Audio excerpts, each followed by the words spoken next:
கடந்த ஜூன் மாதம் நம்ம ஃபேமஸ் ஆச்சுல உக்குமாப்பட்டி, அங்க ஒரு நாய் 30 பேர்த்த கடிச்சு கொதறிருக்கு. அதே நேரத்துல என்னோட மாமா பிள்ளையும் அந்த பள்ளி தடம் 15 நாய் இரவு நேரத்துல கடிச்சிருக்கு, தெருநாய்கள். இப்ப இன்னைக்கு ஜிபி முத்து உங்களுக்கு தெரிஞ்சிருக்கு, எல்லாத்துக்கும் தெரிஞ்சிருக்கு. ஜிபி முத்து தெரியும்ல, யூடியூப் பிரபலர். அவரோட மகனையும் அந்த நாய் வந்து கடிச்சு கொதறிருக்கு கணத்துல. அதை இன்னைக்கு ப்ரூஃபோட போட்டிருந்தாரு. இப்ப இப்படிலாம் இருக்கக்குள்ள ஒரு தாரார் வந்து தெரு நாய்களை வந்து ஒழிக்கணும்னு போராடிக்கிறாங்க, இன்னொரு தாரார் வந்து நாய்களை காப்பாற்றணும்னு போராடிக்கிறாங்க.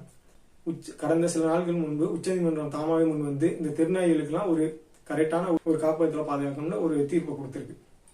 இதை எதிர்த்து இந்த காசு பணம் அதிகமா இருக்கும், இந்த நாய் வந்து குழந்தை மாதிரி அப்படி இப்படின்னு ஒரு சில பேர் சொல்லுவாங்கல்ல, இந்த நாய்களை கார்ல எல்லாம் கூட்டி போவாங்கல்ல, அவங்க என்ன சொல்றாங்கன்னா இது எனக்கு குழந்தை மாதிரி.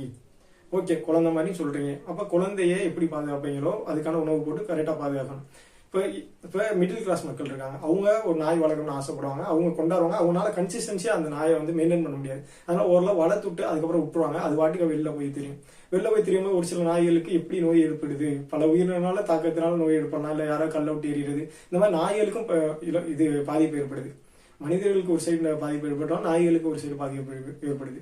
இது ஒரு ஊர்களிலோ அல்ல உள்ளாட்சி அமைப்புகளிலோ இல்ல நகராட்சி அமைப்புகளிலோ இந்த மாநகராட்சி ஒவ்வொரு மாவட்டத்திலையும் அதுக்கான நாய்களுக்கான நல அமைப்பு ஏற்படுத்தப்பட்டா அது சரியா இருக்கும். ஏன்னா பொதுமக்கள் பாதிப்பு இல்லாத வகையில மக்கள் நாயை வளர்க்கணும். அப்படி வளர்க்க முடியல அந்த காப்பகத்துல போய் விட்டுறணும். நாயை பத்தி ஒவ்வொரு செய்தியும் நம்ம அறிஞ்சிருக்கணும்.